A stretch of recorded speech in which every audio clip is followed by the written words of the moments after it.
Scams that occurred Whoa. between 1995 and 1998 involved Emmanuel Nwood, a Nigerian scammer who managed to sell a fake airport to a Brazilian bank. Yes, you heard correct. Such a scam is unlikely to be successful in today's world, as people are more aware of scams as a result of the surge in internet scams worldwide. Nowadays, hardly anyone falls for those I.e., everybody in the world is suspicious of Nigerians doing wild shit. emails promising us fortunes that seemingly fall from the sky. The scam. Emmanuel Nwood, the mastermind behind the scam, had previously worked as a director of the Union Bank of Nigeria. His banking background gave him access to the knowledge, documentation and links that made him more believable when it came to executing his scam. Emmanuel's experience as a bank director meant that he had ample knowledge of how to conduct himself in a business setting, and probably had a certain confidence about him that put his victims at ease. To execute his scam, Emmanuel impersonated Paul Agwuma, who at the time was the governor of the Central Bank of Nigeria. His accomplices were Emmanuel Ofalu, Abamasik, Nzera Bakoli and the Ikachukwus, a husband and First of all, if I ever get me a little paper, I'm not playing with Nigerian niggas, right? Cause did you hear them niggas' names? You know how hard it would be to, even if you wanted to snitch on niggas. Like say a nigga name was Raymond Smith. Nigga, you gonna remember, like if you like, yo, this nigga Raymond and them niggas, yo, Raymond and them niggas, and Chris? Nah, like them niggas scam me. You know who got you. Listen to these niggas' names, gang. his banking background gave him access to the knowledge, documentation and links that made him more believable when it came to executing his scam. Emmanuel's experience as a bank director meant that he had ample knowledge of how to conduct himself in a business setting, and probably had a certain confidence about him that put his victims at ease. To execute his scam, Emmanuel impersonated Paul Agwuma, who at the time was the governor of the Central Bank of Nigeria. His accomplices were Emmanuel Ofalu, Abamasik, Nzera Bakoli and the Ikachukwus, a husband and wife duo. With the help of his accomplices and his new identity, Emmanuel was able to connect It was Michael Chuckles of them niggas. with Nelson Sakaguchi, the then director of the Brazilian bank, Banco Norris. Emmanuel pitched Yo, no way your name is Sack of Gucci.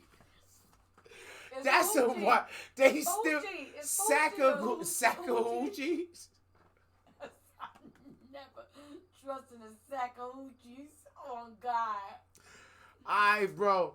We only got 5 minutes left anyway at the top. So fuck it, we just here. Let's get it. the idea of getting the Brazilian bank involved in developing the Nigerian economy by investing in the building of a new airport in Nigeria's capital, Abuja. Hold your stuff, Emmanuel gang. sweetened the deal for Nelson by kept it real informing him tonight. that should the deal be successful, he would be in line to pocket $10 million as commission. The promise of a hefty payout was enough to intrigue Nelson, and he fell for the scam. Between 1995 and 1998, he paid the fraudsters $191 million in cash, and the remaining $51 million in the form of outstanding interest from bank.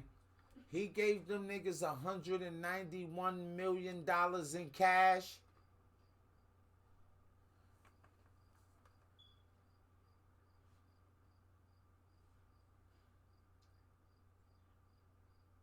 Where you get it from? The other bank? That means he stole from the other bank too. Right? No, the niggas that was buying the airport gave him the money. Banco Norris. The scam falls apart. Emmanuel and his crew almost got away with the scam. But things began to unravel when Banco Santander, a Spanish bank, wanted to take over the Brazilian bank in August 1997. The takeover meant that thorough investigations of the Brazilian bank's financial statements was conducted. During this period, many board meetings between the two banks took place, and in December 1997, top officials from the Spanish bank questioned why almost half of the Brazilian bank's capital was sitting in an unprotected account in the Cayman Islands. As this discrepancy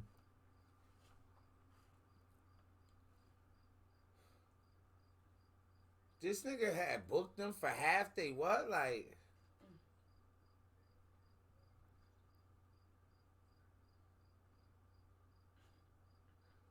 who the fuck was in there calling shots? Hunter Biden? I don't even know. could not be sufficiently explained as there was no new airport in Abuja. Formal investigations were initiated. Criminal investigations also had to be carried out in multiple jurisdictions, which included Brazil, Nigeria, Switzerland, and England.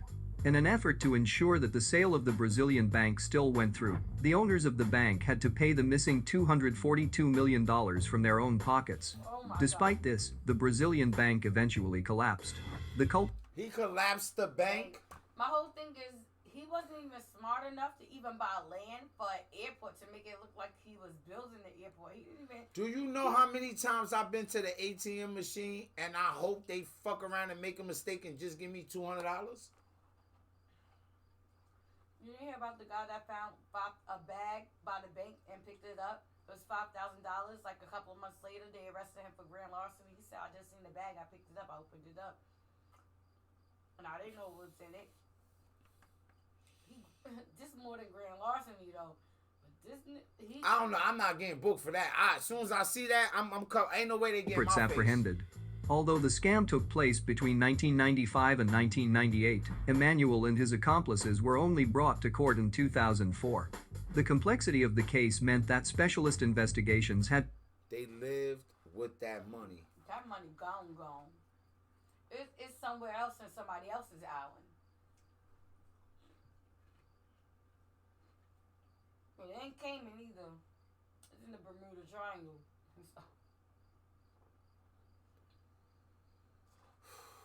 Yo, he crowd. No donations, no subs, no.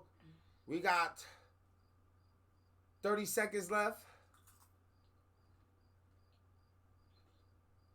I took a good shit. And you know when you take them good shits, you be hungry. I've been smoking, I've been drinking, I've been wrecking. It been funny.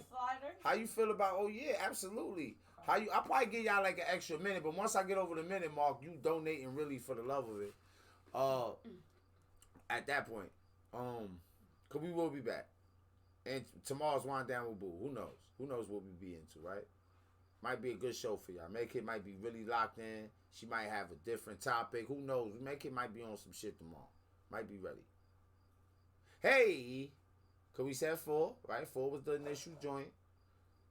We got an extra hour and 5 minutes, and we at 5:05 and change. So, yeah,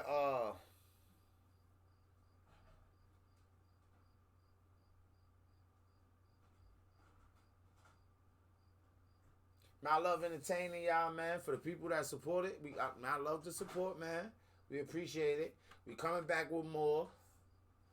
You know that your support doesn't go in vain, cause you know nigga do it's really not even your shit. Like I mean, technically, you know, like it's not like shit come from everywhere, but a nigga just like the love, man, and we rocked it out tonight, man. Shout out to Deuce for letting us get up in her shit. Shout out to the bro Ganks for calling in and just giving us outstanding content.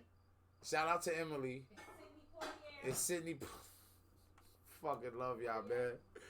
Yo, gang, we fucking up out of here, man.